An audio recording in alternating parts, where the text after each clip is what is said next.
September 30. புனித Hieronymus. யூகோஸ்லாவியாவிலுள்ள Dalmatia பகுதியில் வாழ்ந்த செல்வ செழிப்பான குடும்பத்தில் கிபி 341 பிறந்தார் எரோனிமுஸ்.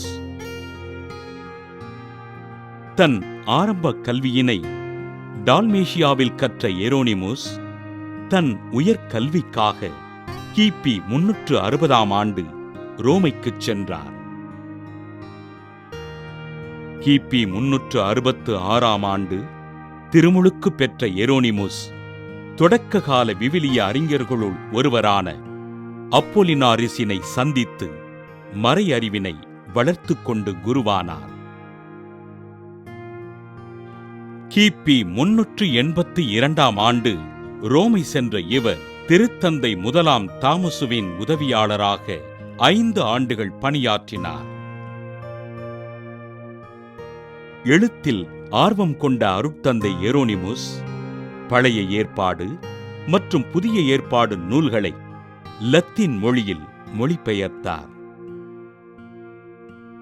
இவருடைய இறையியல் சிந்தனைகளுக்கும் விவிலிய விளக்க உரைகளுக்கும் எதிர்ப்பு வலுத்ததினால் ரோமையினை விட்டு வெளியேறிய அருட்தந்தை எரோனிமுஸ் பெத்லகேம் சென்று அங்கிருந்த துறவு மடத்தில் வாழ்ந்தார். விவிலியத்தினை அறியாதவன் கிறிஸ்துவை அறியாதவன் என்ற எரோனிமுஸ் கிபி 420 செப்டம்பர் 30 விண்ணகமடைந்தார்.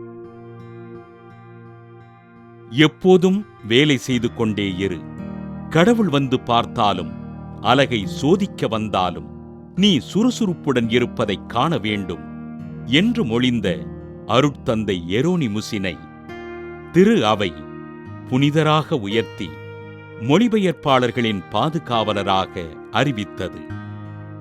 புனித எரோனிமுஸ் திருவிழாவினை கொண்டாடுகின்ற நாம் எழுத்தாளர்களுக்காகவும் அவர்களின் வாழ்வினை இறைவன் ஆசீர்வதிக்கும்படியாகவும் ஜெபிப்போம்.